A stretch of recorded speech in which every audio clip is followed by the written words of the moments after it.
سلام عرض کنم خدمت همه شما عزیزان. آرمان قاصدیان هستم با یک ویدیوی آموزشی دیگه در زمینه آکاردئون در خدمت شما عزیزان هستم. در ویدیو آموزشی قبلی و ویدیو آموزشی امروز راجع به تست آکاردئون قرار با هم دیگه صحبت کنیم.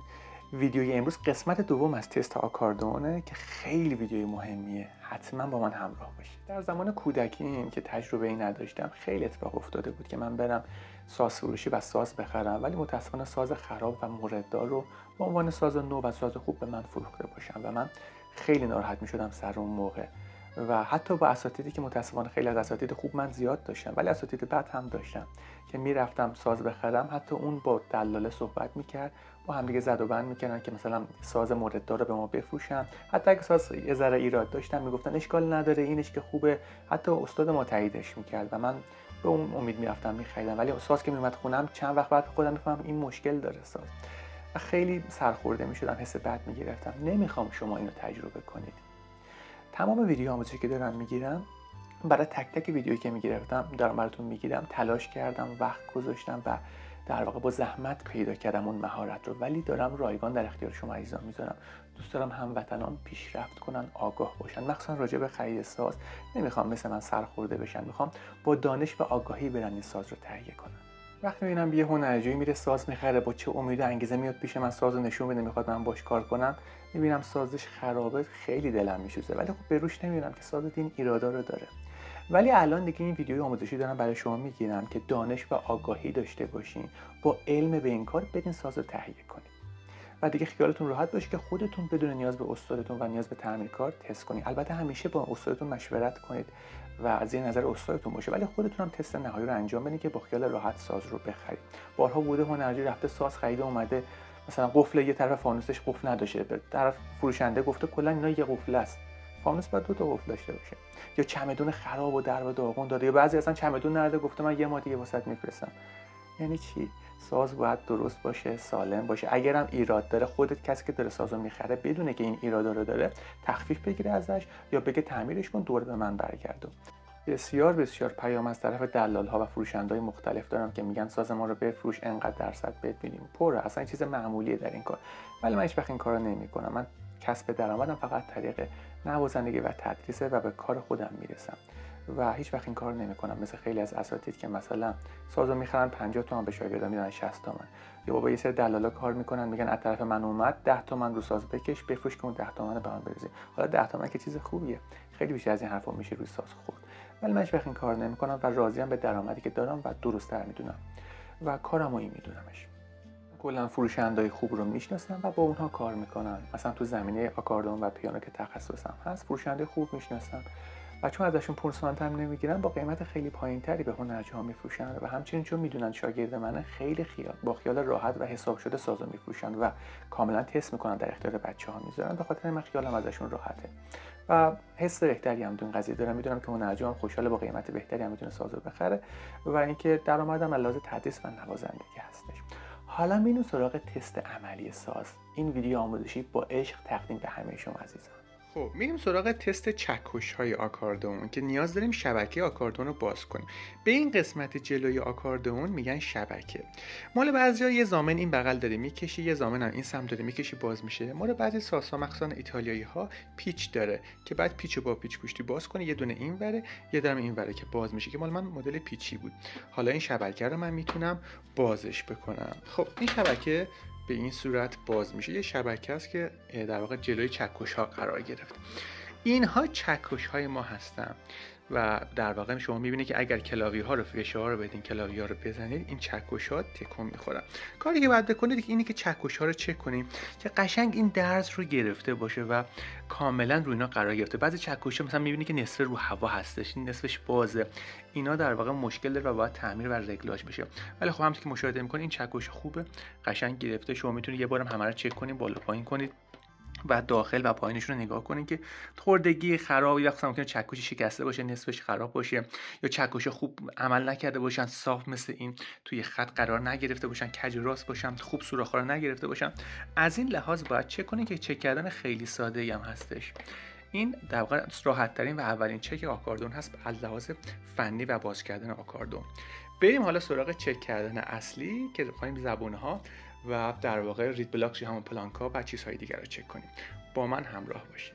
بریم به صورت عملی ببینیم که چجوری باید ساز رو باز کنیم. ما فقط قسمت دست راست رو باز میکنیم، یعنی این سمت رو. به سمت پایین کاری نداریم چون اینا تست نمیشه و کارش هم کار شما نیست و تست کردنش هم هیچ در واقع کار خاصی برای شما نداره. مهم این سمت راست هستش که تست بشه و در واقع بتونیم ما رید بلاکسار و در واقع زبون ها و چیزهای دیگر رو چک کنیم. پس با چپ کار نداریم، با راستی و اشتباه چپ رو باز نکنید.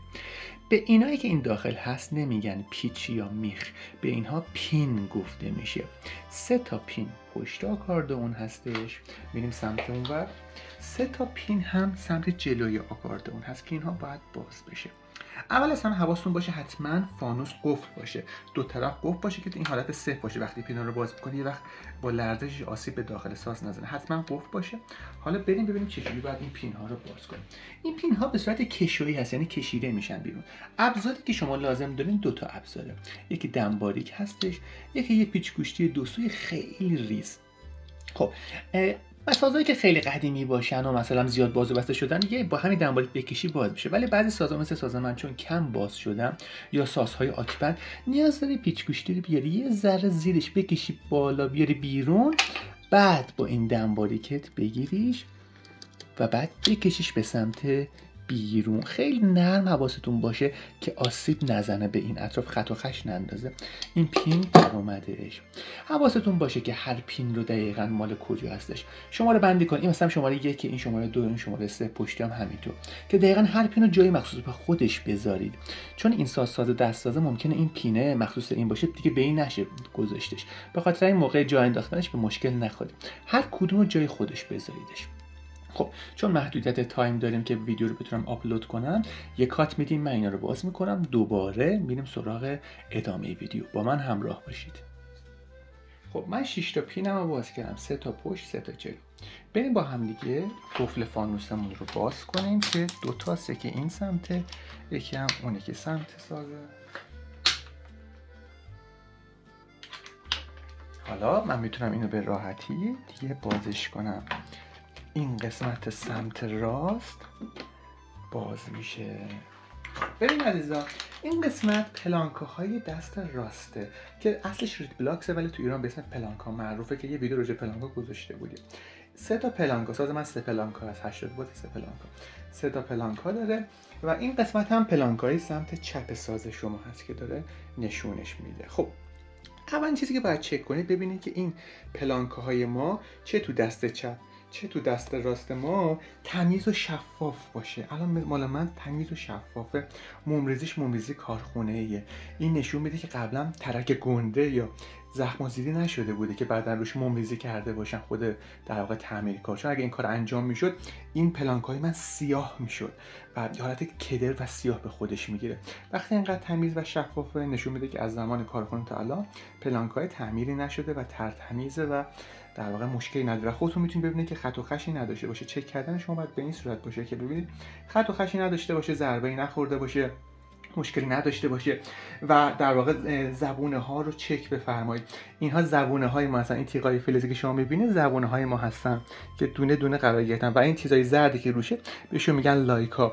لایکا دقیقاً روش باشه، ور نیومده باشه. بعضی لایکا کج شده، صاف شده، اینا رو باید تعمیر بشه، صاف بشه. حالا بعضی از در واقع لایکا که باید حرفه‌ای ترش باشه یه تیغ فلزی هم روشون داره که قشنگ صفر نگه داره، چون لایکا از وزوز صدا جلوگیری میکنه و نباید کج و راست شده باشه.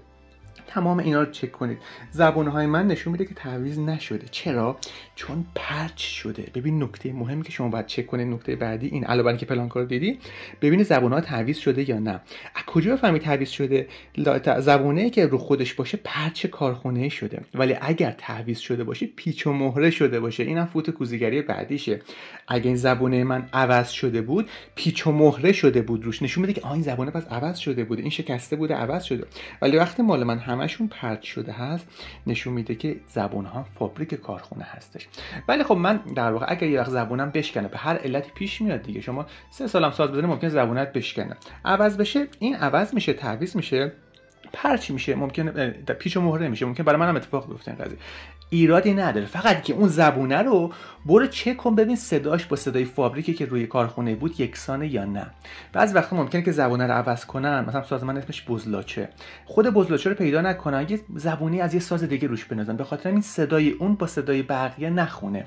موقع زدن چک کنید، واسه میگفتم کوک بودن رو هم در سازتون چک کنید. ممکن زبونه‌ای که انداختن زبونه شما نباشه، به خاطر این خیلی مهمه که اون زبونه‌ای که رو سازه دقیقاً روش باشه. رو سازهای مثل ولتمستر اینا، خب ولتمستر فراوونه و کسی نمیاد روش ایتالیایی بندازه، ولی رو سازهای مثل ساز من که مثلا الان براتون باز کردم ایتالیاییه، خیلی مهم که دقیقاً ساز زبونی خوب روش انداخته شده باشه. به خاطر همینه که این باز کردن کلا به من پیشنهاد میدن برای سازهای ایتالیایی یا سازهای هومنر از این قبیل سازها. ولتمستر نمیخواد، نیازی نداره چک بشه، چون اگه تعمیری هم نیاز باشه ولتمستر ارزشی نداره که بخوان روش چیز بهتری بندازن، خود ولتمستر رو عوض میکنه. سازهای ایتالیایی چک کردنش داخلش خیلی مهمه که پلانک‌ها ترتمیز باشه که بهتون عرض کردم، و دومی که لایکه ها چک باشه، این چیزای زردی که روش قرار داره، و همچنین که در واقع ببینید که پرچ بوده یا پیچ و مهر هست. اگه پرچ باشه که خیلی عالیه، نشون میده کارخونه زبونه تا نش کنه. اگر پیچ و مهره باشه نشون میده اون زبونه ها عوض شده، چه تو راست چه تو چپ، همه رو باید چک کنید و اگر دید عوض شده کوک بودنش رو ببینید. به همین صورت رو هم ساز رو میبندید و پین ها رو وصل میکنید. امیدوارم از دیدن این ویدیو آموزشی لذت برده باشید. همونطور که گفتم من فروشنده خوب میشدم به بچه‌ها معرفی میکنم، ولی خود هنرجوها باید در واقع سازو در نهایت تست کنن و با خیال راحت بخرن. من آدمای خوبو دارم به همدیگه کانکت میکنم، یه فروشنده خوب به یک در واقع هنرجوی خوب دارم معرفی میکنم که دو نفر با همدیگه در ارتباط باشن ساز رو بخرن. ولی باز با اینکه مورد تایید من هستن فروشنده عزیز، خود هنرجو هم باید تست ها رو بکنه و با آگاهی بره ساز بخره.